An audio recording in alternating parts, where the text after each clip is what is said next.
Welcome. All right. Let me have appearances in the, and Mr. Jarrow, you're going to have, is it Jarrow? Your Honor, I say that it's Jarrow as in thorough.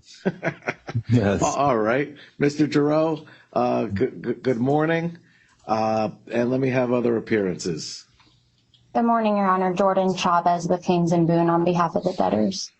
All right. Anyone else entering an appearance?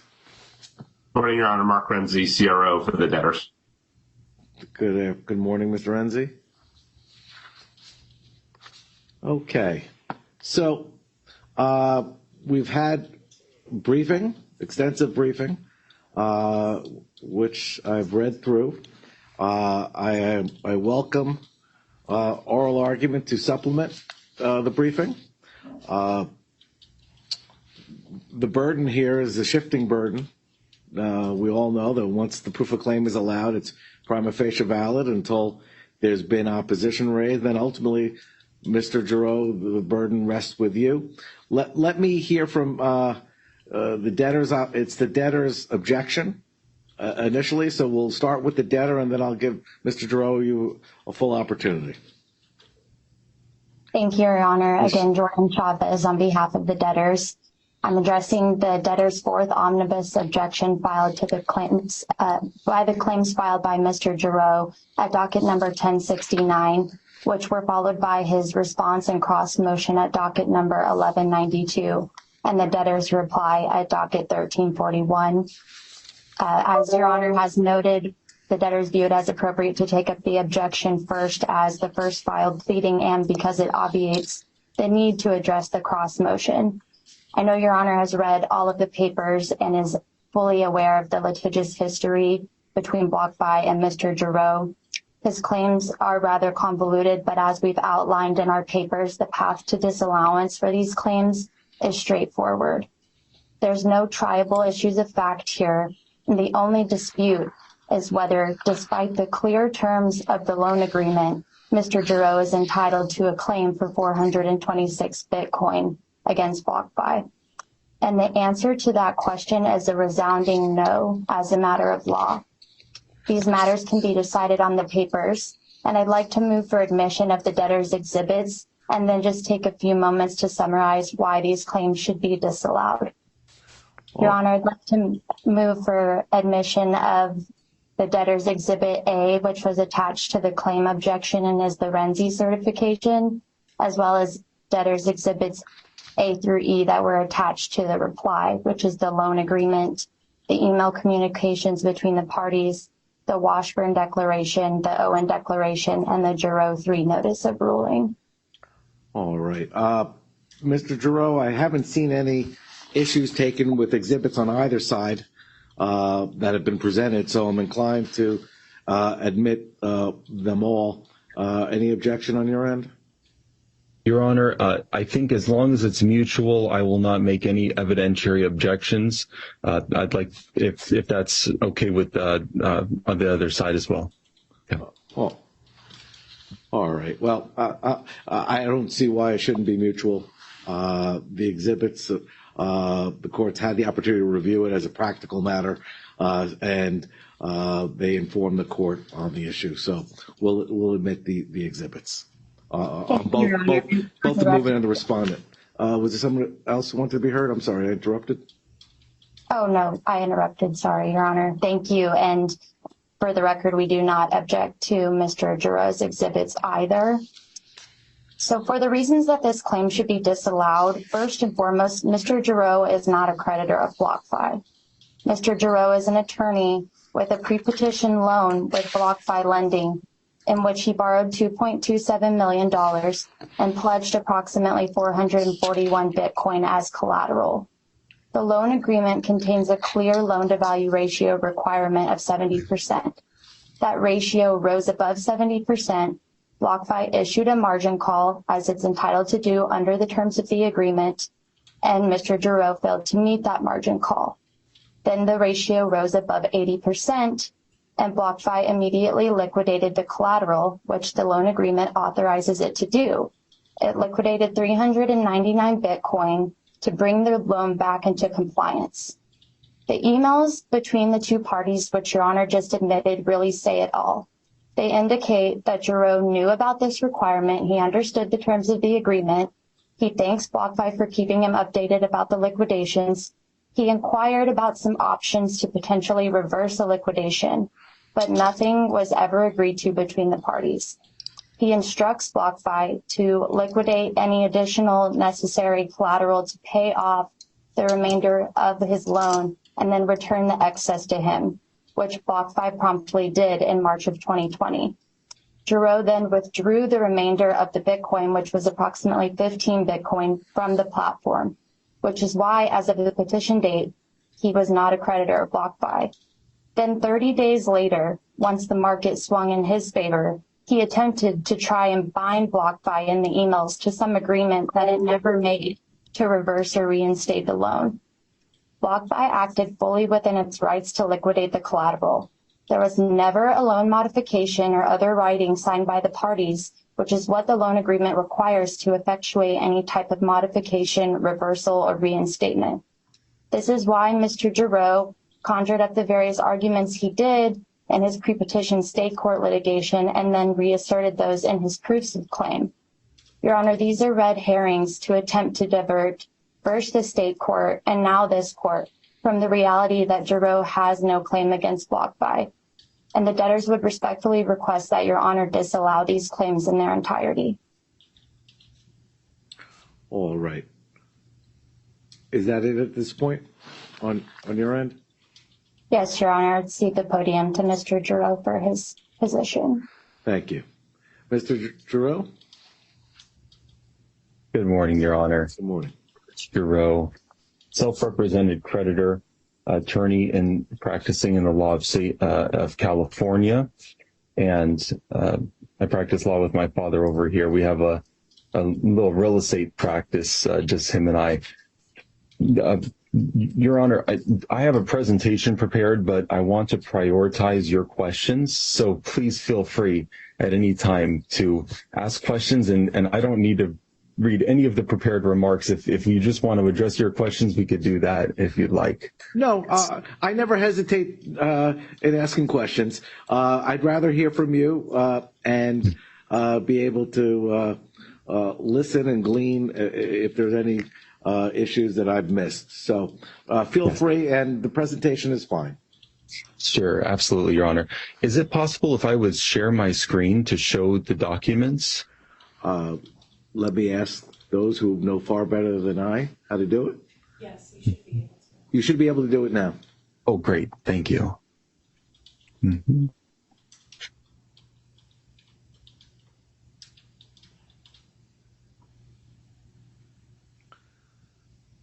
All right.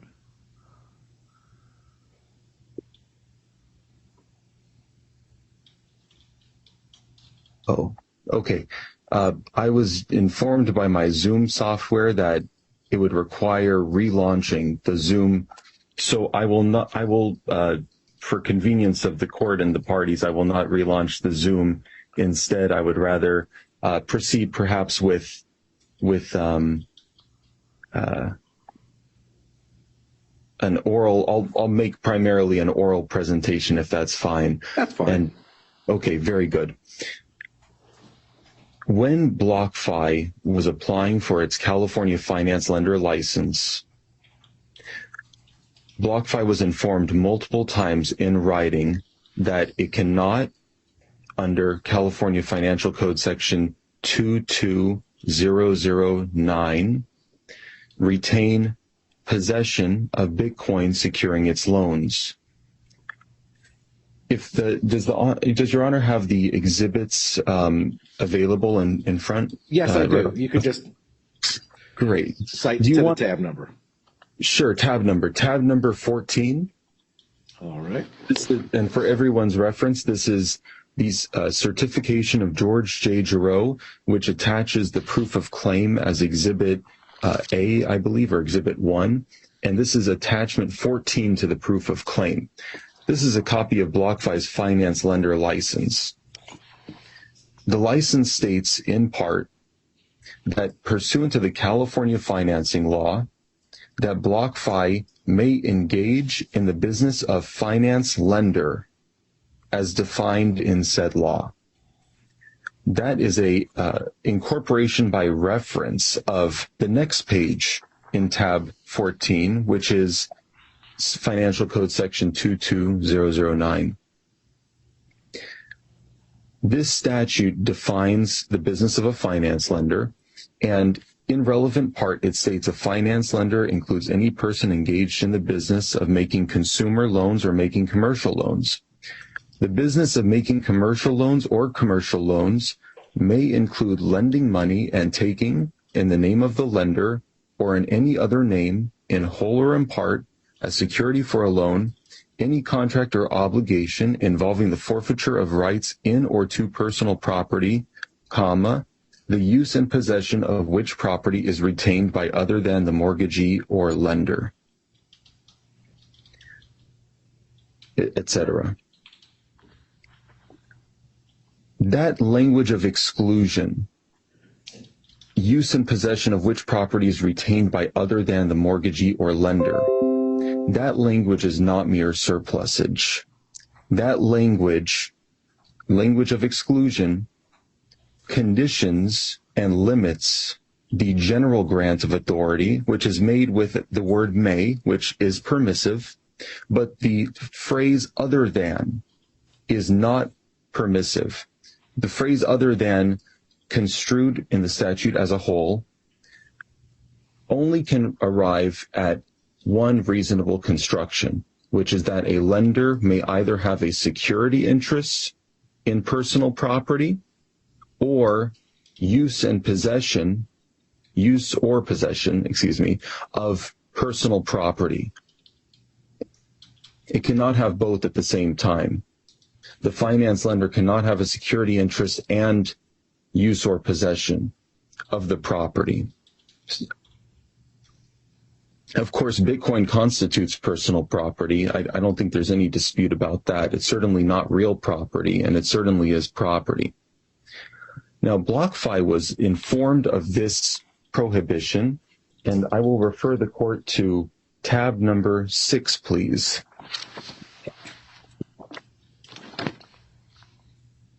And for everyone's reference, each tab refers to an attachment to the proof of claim. So this would be attachment number 6.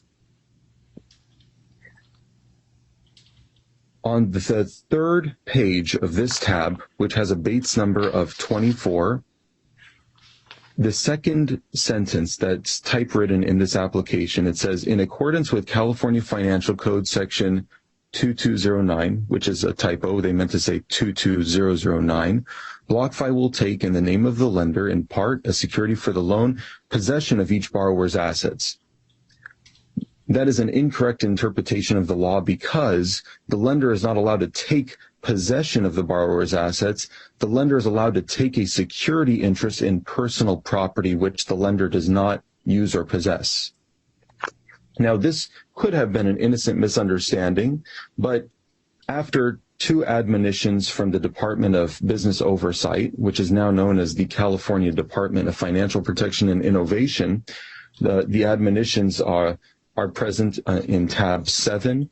That's a letter dated March 28th. At the bottom, the last paragraph on the first page of that tab, the collateral must remain with the borrower. Your response indicated. Here the department quotes BlockFi, and the next page on the top of the page, it says, this Bates stamps 27. This is not allowed under the California financing law, CFL for short. The collateral must remain with the borrower. Moreover, the applicant cannot hold the borrower's digital assets as collateral. Based upon the business plan and explanation provided, the applicant is conducting or will be conducting activities not authorized by the California financing law. That was the second admonition. The third admonition was in tab 8, which is a letter dated April 6th, which once again contains a substantially similar admonition at the bottom of the first page. This handwritten no on the left margin, that's the way I received the documents directly from the Department of Business Oversight. Perhaps the person at the department indicated that this requirement was not fulfilled. Tab number 9, if Your Honor is so inclined, because I know I'm moving a little quickly, but I want to get to the most shocking exhibits. This is a letter dated April 10th, which once again has a similar admonition that BlockFi cannot possess collateral securing its loans. And here in the last paragraph, the department sets forth California Section 22009 in its entirety. Then, on the next paragraph, the department says your email, referring to BlockFi's email, dated April 10th, 2018, indicates reference to a different law, which was the Uniform Commercial Code, as we will see in the next attachment, and not the California Financial Code. Quote, I do understand your confusion. However, we have obtained legal counsel, and the laws of the California Commercial Code do not apply or trump the laws under the California Financial Code. Therefore, the business plan and method of operation are not allowed under the California financing law. The collateral must remain with the borrower. Applicant cannot hold the borrower's digital assets as collateral. Based on the business plan provided, it's not allowed. Let's in fact see that email dated April 10th and find out what was said. And that is in attachment 10. Attachment 10, yes, attachment 10. Attachment 10 is actually an email chain. So the first email here, well, let's actually go sequentially here. Let's go to the fourth page. The fourth page or the fifth page under attachment 10. I will paraphrase. Essentially, what has happened was that on April 10th, 2018, an attorney for BlockFi working on behalf of Manat Phelps, a law firm in California, perhaps they are also present on the East Coast, was attempting to explain why he believes that the language that we saw earlier, which I posit is not mere surplusage, because we must give effect to every clause and every word if possible, that he claims that language is a vestige, that's a quote, a vestige of the law, meaning that he's essentially arguing that the legislature should have or intended to repeal the language and that it should be ignored, essentially. There's a reference made to the Uniform Commercial Code's provisions that allow a secured party to secure or to perfect their security interest in collateral by taking possession of the collateral. However, that code section, which is Uniform Commercial Code section 9-313, under official comment 7, that code section says that it does not create a right to take possession. Furthermore, the Uniform Commercial Code has an express reverse preemption provision. And why do I call it a reverse preemption provision? It expressly states that it does not authorize or validate any provision that violates another substantive law. And here, the substantive law is a statutory law. Now, if I could refer this court to the first page of Exhibit 10, tab 10. I'm sorry, attachment 10, I meant to say. After that, the letter that we saw from April 10th, BlockFi sends an email on April 11th. And in the introduction, it says, the phone call we had yesterday was extremely useful. So after the letter, or on the same day as the April 10th letter, there was a phone call. Then in the paragraph entitled Updated Business Plan with an underscore underneath it, BlockFi says that now it has revised its business plan. And as part of their underwriting, they will prescribe value. This is the second paragraph under Updated Business Plan. Bait stamp page 35. And under the Updated Business Plan subheading, the second paragraph, it says BlockFi Lending will make 1-year loans. I'm going to skip over some language here. As part of our underwriting, we will prescribe value to commercial and consumer applicants' holdings of cryptocurrencies which they possess. In other words, BlockFi has now updated its application to say that the borrower will possess the digital assets securing the loan. They were admonished that they cannot retain use and possession. They sent an email, they had a phone call, they updated their business plan in writing. This was the last update of their business plan that I have seen. And although I did not receive these documents from BlockFi because BlockFi would not provide me with these documents, BlockFi has admitted in other pleadings that these are genuine. They are directly from the Department of Business Oversight, and this was the last written update to the application.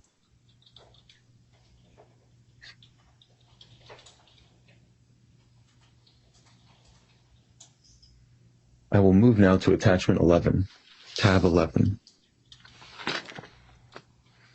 This is a request for interpretive opinion.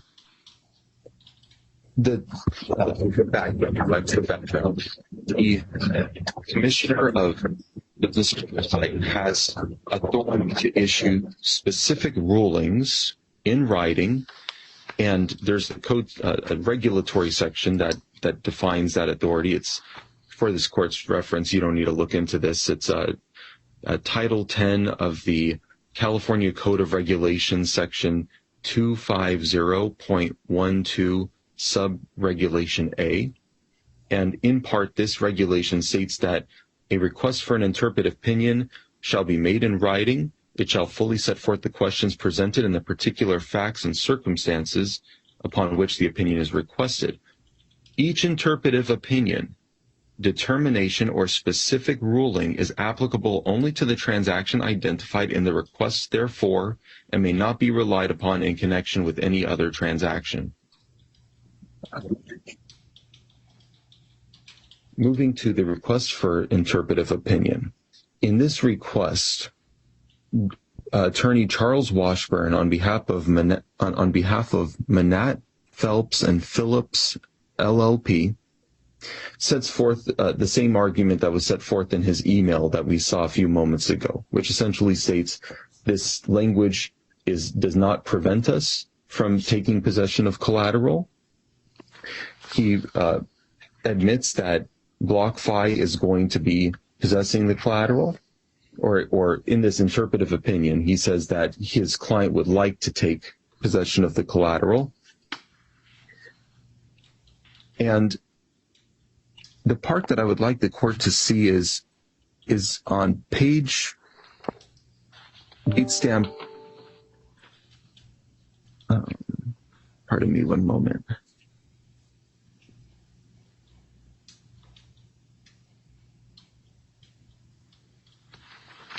I apologize because I had highlighted the electronic version. I was planning on presenting it on the screen for all of us. Okay, date stamp page 44. This is the second full paragraph. It starts with the words "in a letter." Okay, here the attorney for BlockFi is acknowledging actual receipt of that letter dated April 10th, which had the strongest admonition in the series of letters. And he goes on to acknowledge other admonitions that we did not see in the record. For example, on the second full sentence, starting with "other communications from department representatives to BlockFi have similarly stated that a finance lender may, quote, never hold the assets of California borrowers it makes loan to under the California finance lender license," end quote. Quote, "assets collateral may not be held by BlockFi or any other third party," end quote. Quote, "the collateral," that word is illegible, "has to remain with the borrower. And the California finance lending license does not permit you to take possession of the collateral."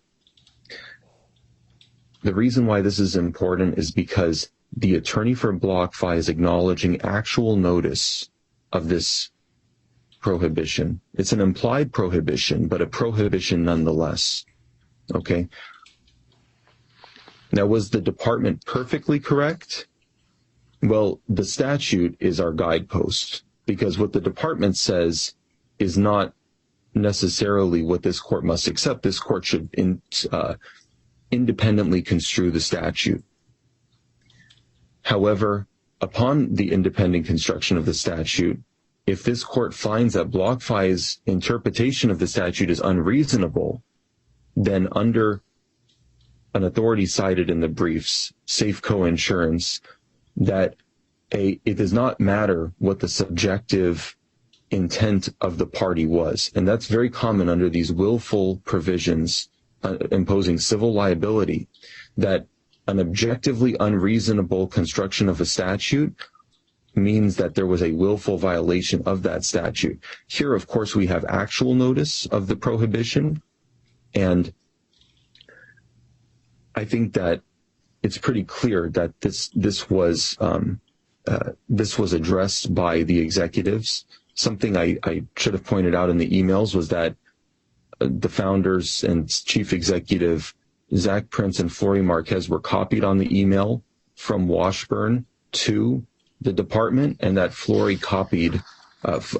Marquez sent the email to the department updating the business plan. So this was something that the executives knew about. Flory Marquez, which, by the way, there's absolutely nothing personal about this case. If you ask my opinion, I think that they were just trying to do this business uniformly throughout the states, and they didn't want to make a whole change to their business model just for California. But under California law, the legislature in California has said that this business model was not allowed. Mm-hmm.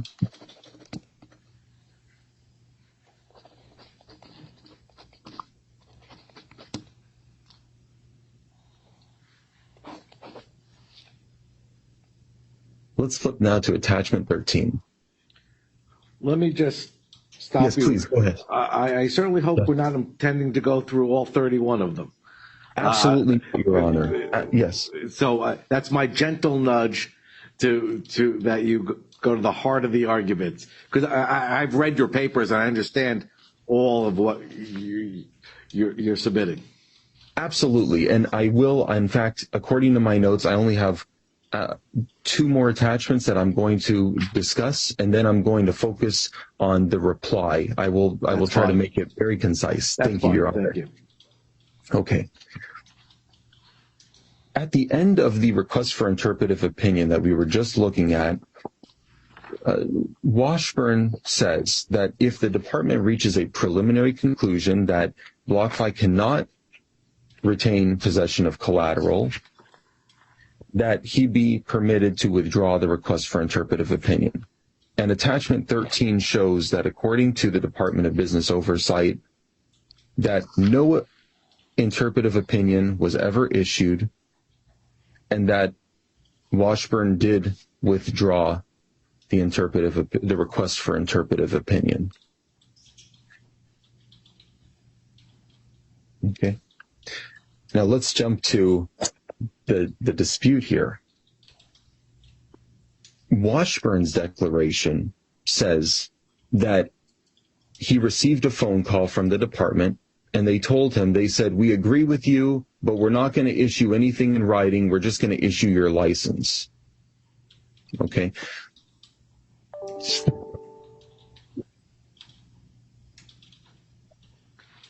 Financing law does provide a safe harbor for a lender that relies upon a general rule, regulation, or specific ruling of the commissioner. And that's Financial Code, California Financial Code, section 22754. 22754. And it states in relevant part that, quote, any act done or omitted in good faith in conformity with any written general rule, regulation, or specific ruling of the commissioner, end quote, shall not subject the finance lender to liability. That has a 3-element test embedded in it. Number 1 is that There must be a general rule, regulation, or specific ruling of the commissioner, which is the product of a quasi-legislative or quasi-judicial process.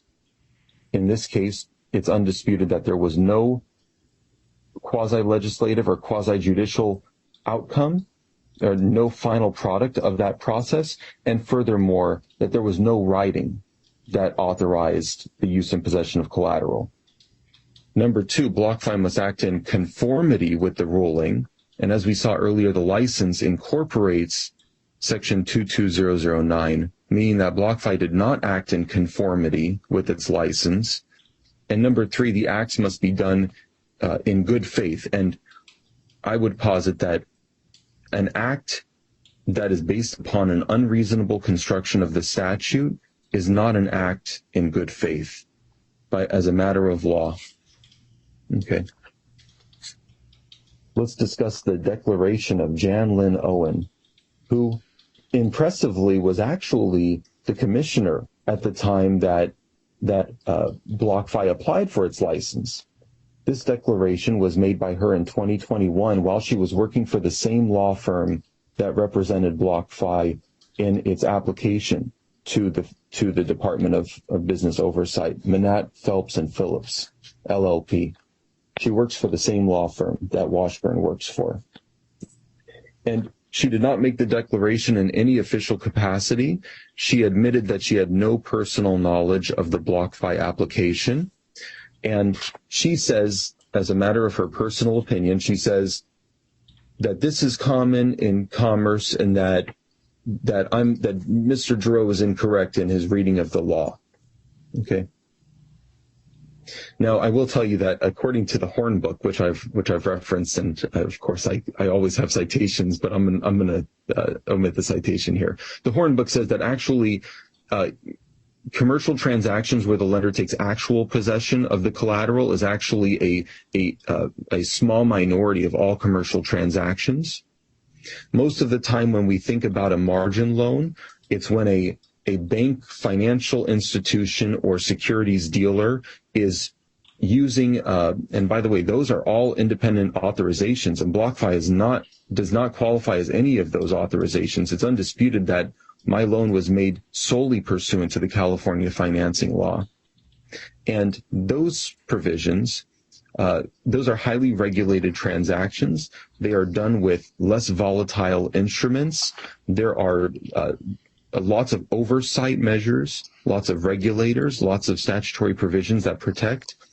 In that situation, the California financing law does not have any provisions dealing with a lender's possession of collateral. The pawnbroker law does. And the pawnbroker law states that under California law, this is actually California Financial Code section 21000, defines a pawnbroker as a lender receiving goods to secure a loan. And BlockFi argued in its reply that the test for a good is whether something is movable, and I agree. I just believe that Bitcoin is movable. The reason why I brought up the pawnbroker law is because the statutory structure is also important to keep in mind when construing the independent statutes. The California pawnbroker law has provisions that protect the borrowers. It has a statutory right of redemption for the entire loan term. The loan can therefore not be accelerated. The collateral cannot be sold before the expiration of the loan term. The California financing law has none of those safeguards. It was not intended to govern or protect a borrower in the situation where they are giving their possession to the collateral. Now, does the court have any questions, or can I will, if at this time, or I could breeze through the rest of the presentation if you would like. Why don't you breeze through the rest, Yes. and then if I have questions, I will ask. Thank you. Thank you so much, Your Honor. The declaration of Jan Lynn Owen does not qualify for the safe harbor under the California financing law because it was a writing that was not a general rule, regulation, or specific ruling of the commissioner, and it was issued after the foreclosures, and therefore BlockFi could not have conformed in good faith to the writing, meaning that for there to be a writing that is sufficient, that BlockFi could conform with, that it would have to be prospective conformity, not retrospective conformity. I assume that there's no writing because BlockFi would have produced it if they had a writing. Notably absent from the record is that the Department of Business Oversight has never issued a writing. Well, I've not seen one. I've not seen any writings that would justify this deviation from the statute. I'd like to also point out that the reply does not dispute that BlockFi took possession of the Bitcoin. They do not dispute that BlockFi charged an unlawful amount by retaining the proceeds from the Bitcoin. The proceeds from the Bitcoin, which would have been known to the common law as the use of the Bitcoin. The use belongs to the borrower under the Uniform Commercial Code, Section 9-207, subsection C. Well, let me stop you there. Doesn't 9-207 have the exception provided that if you contract otherwise? And that section has an exception for consumer goods. So you'd have to establish that it's a good and that's a consumer good. I saw in your memorandum only one reference to a case that referred to digital assets as a good. You referenced electricity cases, which are all over the place. There's probably a dozen on each side of the argument as to whether electricity is a good.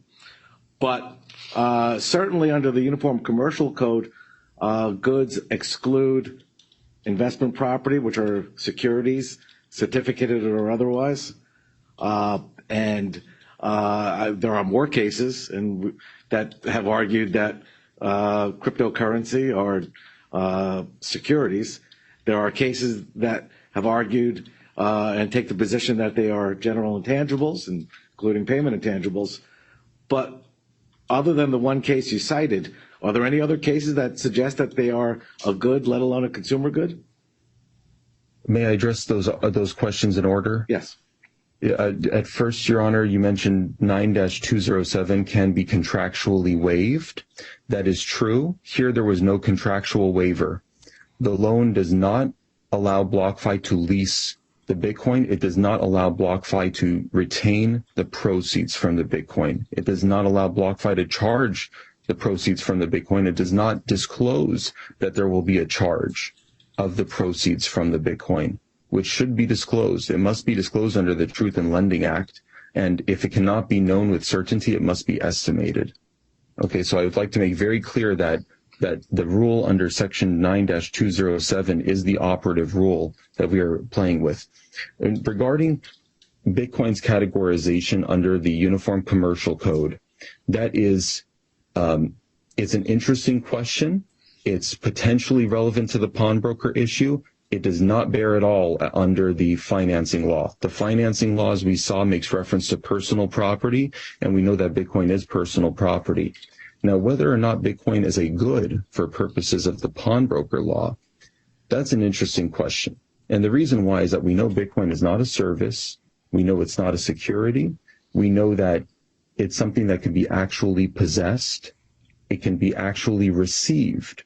And the pawnbroker laws are if we say that Bitcoin is not a good, then you see, the way that a good is defined is it's defined almost as a chosen possession. It's something that could be actually possessed. Let me stop you, because isn't it more than just being a good? Doesn't California's regulation or statute, and I'll refer to the Business and Professionals Code, BPC 21627, doesn't it have to be a tangible good? Tangible personal property. Let me just back up, because when I look through this, BPC 21626 defines and refers to secondhand dealers, and it refers to those whose business includes buying, selling, trading, taking in pawn and accepting for sale or consignment tangible personal property. So a secondhand dealer includes all pawnbrokers, but pawnbrokers aren't all secondhand. All pawnbrokers are secondhand dealers, but not all secondhand dealers are pawnbrokers. But for secondhand dealers, it has to be tangible personal property. How is digital currency tangible? I love that question because it shows how learned that Your Honor is. It's really a good question because a secondhand dealer is very related to a pawnbroker. A secondhand dealer is not necessarily a pawnbroker. And as pointed out in the memorandum. No, but a pawnbroker is necessarily a secondhand dealer. I'm not so sure about that, Your Honor. The pawnbroker is statutorily defined, and it has a separate statutory definition to a secondhand dealer. Well, I'm in fairness to you, I'm reading this from the Secondhand Dealer Pawnbroker Licensing Unit, frequently asked questions, put out by the Office of the Attorney General for the California Department of Justice. And a pawnbroker is also a secondhand dealer, but a secondhand dealer is not a pawnbroker. And if you read, and according to the definition, it includes pawnbrokers. So we go back to, is there a need for it to be tangible as a pawnbroker? We moved on beyond the UCC, and we moved beyond the financing law. Let's just focus now for the last bit on the pawnbroker element. Yes, and also, if we can, before we conclude, I'd like to also discuss the contract just a little, the contractual redemption just a little bit. Your Honor, California Financial Code Section 21000 et sequitur, that contains all of the provisions that have to do with licensing a pawnbroker, defining a pawnbroker, and regulating a pawnbroker. The Business and Professions Code does regulate secondhand dealers, but it does not set forth the licensing provisions, and I don't believe it's incorporated by reference. I've done extensive research on the statutory construction and legislative history. Your Honor is correct that goods are sometimes defined as intangible by the legislature, and a good example of that is on the Memorandum of Law, which unfortunately came after all of the attachments, but Your Honor has obviously read it because I think you referenced it earlier during this oral argument, that in footnote 7, there are citations to California statutes that define a good as being tangible, but there are also sections that define goods without reference to tangibility, and the pawnbroker law defines good. It does not define good. It does not say tangible. If the legislature wanted to limit it to tangible personal property, they could have, as Your Honor just showed with the Business and Professions Code. The legislature is more than capable of defining a good with reference to tangibility. And the legislature does say tangible personal property in many different statutory sections.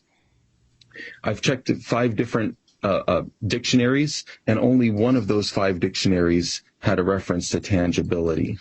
I believe even, I don't have the definition in front of me, but I even believe that the reason why I'm citing these old cases is because the language, the word goods, this is actually a statutory language that's been carried on since England. This statute, goods, was imported from England, and that's why I'm citing to laws under the I'm citing to the common law, which I think we may assume the common law definition of a good is what the legislature intended without further modification. So I know Your Honor is the pawnbroker law is maybe not the strongest argument in Your Honor's opinion, and I respect that and I understand that. But may I talk about the contractual right of redemption? Yes. Can we move on? Okay. Let's move on to that, and then I'd like to hear from debtors' counsel. Absolutely, Your Honor. Thank you. I appreciate that. Very soon after the liquidations, BlockFi and I are communicating, and I say, can I take out an unsecured loan to buy back the Bitcoin? And BlockFi says, no, we can't do that. We can only reverse the liquidations if you come up with enough money. This was within days of the liquidation. Now, this is an important note. The standard of review, the burden of persuasion, as Your Honor discussed earlier, the underlying burden of persuasion on compliance with the Uniform Commercial Code, Article 9, Chapter 6, that burden of persuasion is on BlockFi under California law. And BlockFi has not produced any evidence that the sales actually occurred, has not produced any evidence that the liquidations were commercially reasonable. For all we know, they accepted the Bitcoin in partial satisfaction of the loan, which is void in a commercial transaction. I'm sorry, not a commercial transaction, in a consumer transaction. Yes, that's right. And why is this important? It's important because I don't have access to that information. BlockFi should have produced it in its objection. It should have produced it in its reply. For all we know, there's no way of knowing that these liquidations actually occurred. So when I was approached afterwards asking to give more money or Bitcoin to reverse the liquidations, we engaged in negotiations.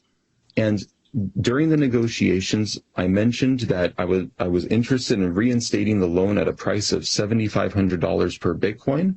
The ultimate price of Bitcoin at the time of the acceptance of the offer was $7,700. And during that time, I informed BlockFi that I was engaged in the due diligence phase with another lender, and within about a month thereafter, I accepted the offer. And obviously, 1 month is a reasonable amount of time to engage in a due diligence phase with a lender. BlockFi provided the formula for reinstating the loan. I accepted the offer in accordance with the formula. Soon after that, BlockFi said that they were not going to honor the contract to reinstate the loan. And as a result, that's when the litigation ensued. The price of Bitcoin was not a factor in this, other than how it affected the formula for reinstating the loan. But more importantly, I think that there's something not right about the offer to reverse the loan. And it wasn't a modification of the loan contract. It was a new contract. It was a written modification, and it was signed. It had an email signature, which is sufficient in our day and age. An email signature. People do not have to transact business through facsimile anymore. And there was an offer and an acceptance to reinstate the loan. Although the amount of the proof of claim is prima facie valid, if this court is inclined to specifically enforce that contract to reinstate the loan, I think that that's what everybody agreed to at that time. And the court would be justified in overruling the objection to the proof of claim. We have not seen enough evidence to negate the prima facie validity and amount of the proof of claim. I think that it was very clear that there was actual notice of the provisions of the law. There's only one reasonable construction of Financial Code Section 22009. And if there is another reasonable construction, I'd like to hear it, because the way that I read the law, and I imagine that Your Honor would read the law as well, it cannot be changed unilaterally by any party to this litigation. It was enacted many years ago, and that's what I request, is that this court overrule the objection and enforce the California financing law, and the California. This was not only a violation of the statutory definition, but a violation of the license, which incorporates the statutory definition by reference. Any questions before I check my notes in a scramble to see if I've missed anything? No, not at this junk. Well, let me ask this. With respect to whether or not a modified loan offer was made and accepted, there were no steps afterwards. In other words, did you put up collateral? Did you follow through? Did either side follow through on the obligations that would have been required under reinstating or issuing a new loan? Yes, Your Honor, I tendered the Bitcoin, and a tender is what's required. I did not have a Bitcoin address to send it to. BlockFi would not provide a Bitcoin address to send it to. That is the state of affairs. By tender, you mean what specifically did you do? Oh, great question. Can I refer to that email for the court's reference here? Okay. Attachment 16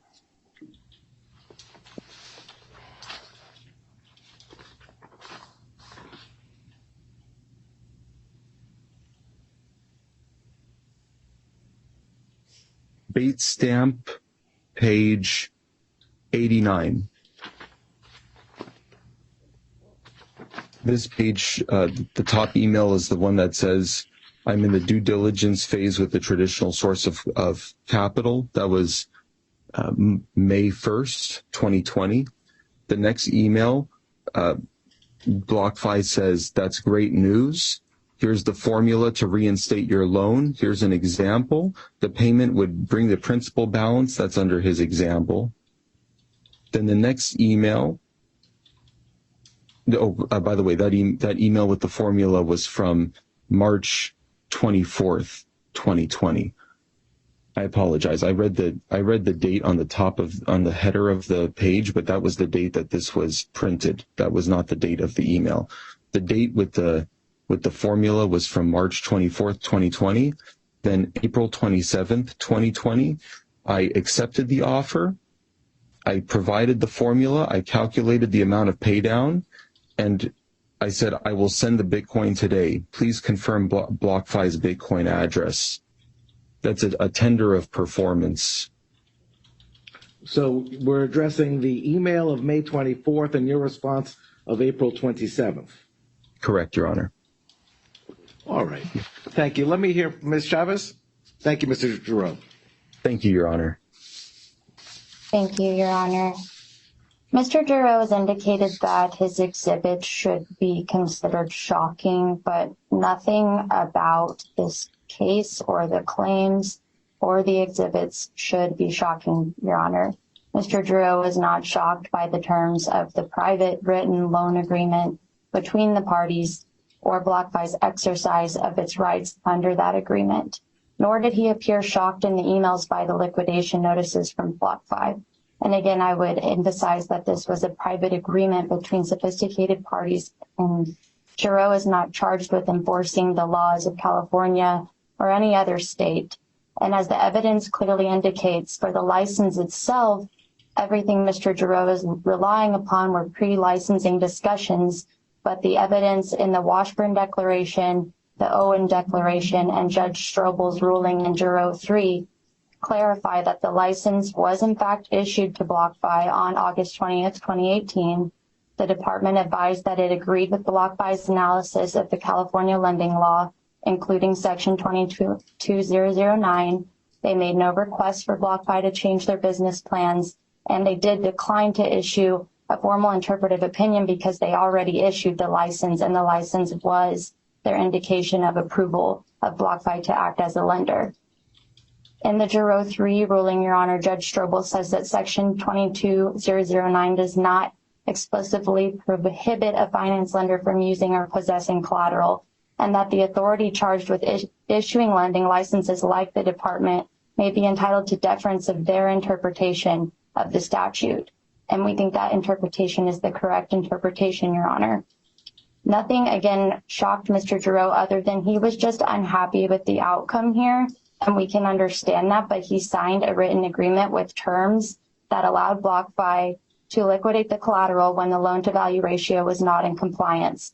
It's clear what happened here, that there was no amendment or modification. Section 22 of the loan agreement expressly states that that was the entire agreement among the parties. And then Section 29 provides that any changes would require a writing signed by the parties, and that was not indicated in the emails.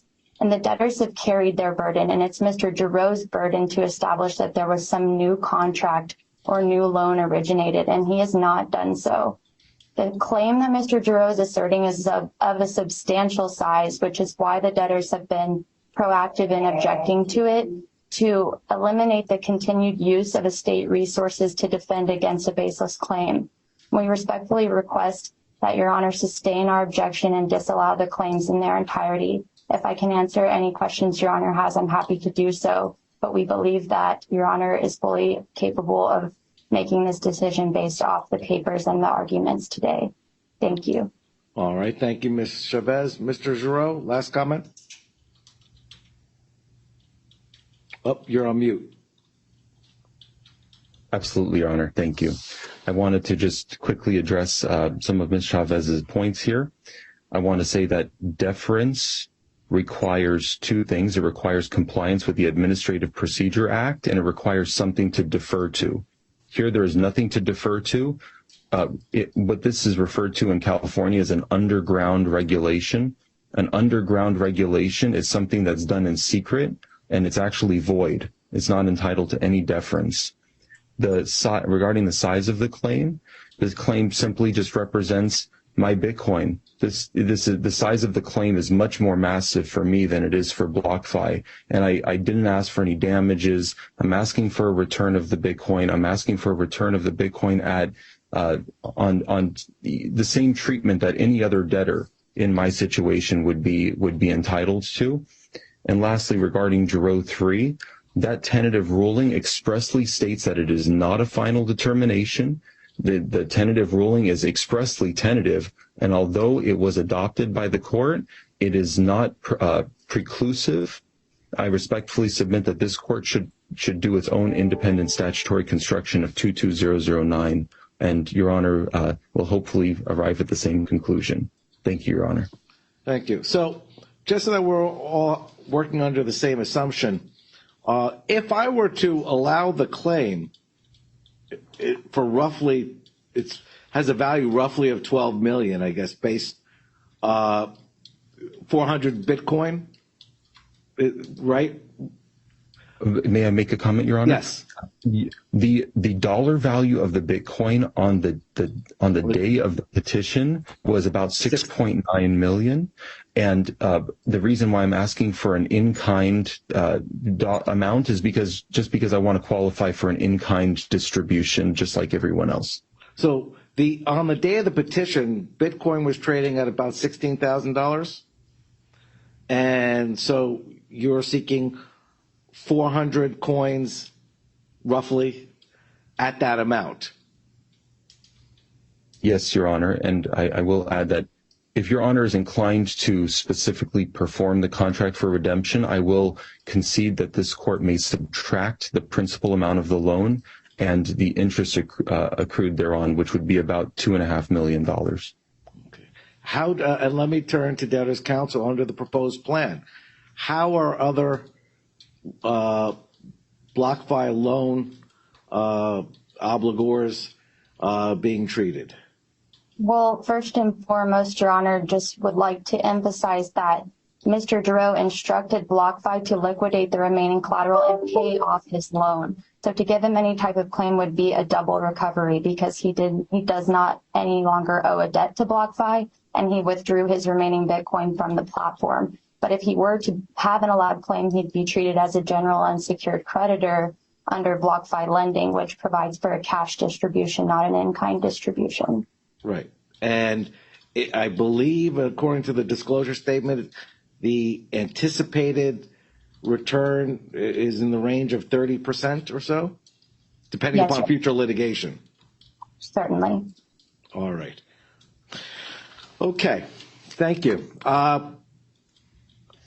I will, given the upcoming confirmation hearings in September and the voting deadlines, I will issue a ruling, at worst a preliminary ruling, at some point next week on both the motion and the cross motion. I might supplement it with a more extensive ruling. I will, as I do with all parties, urge the parties to take that time before I rule, because when I rule, there'll be a winner and a loser. Take the time to see if it makes sense, especially in light of the questions I asked at the end, whether it makes sense to resolve this matter without the court issuing a ruling. I'll leave that for you all to consider. I thank you all for your argument. And Mr. Giroux, did you have another question? Yes, Your Honor. Regarding the informal resolution, I would like to say that I've asked BlockFi to mediate the issue. They do not want to mediate, and therefore I would ask the court to order this to a mandatory settlement conference so we could have meaningful settlement discussions. Well, every dollar that I direct BlockFi to expend is coming out of everyone's pockets, all the other creditors. I am leery of doing that at this juncture.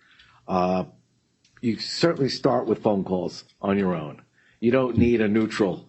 You're all professionals, and I think you can,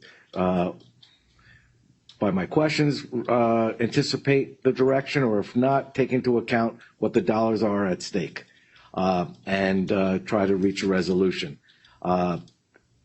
If you need more time, you'll reach out for the court, but I'm not going to direct the mediation at this point. Thank you all. Court is adjourned. Thank you very much, Your You're Honor. welcome. Thank you.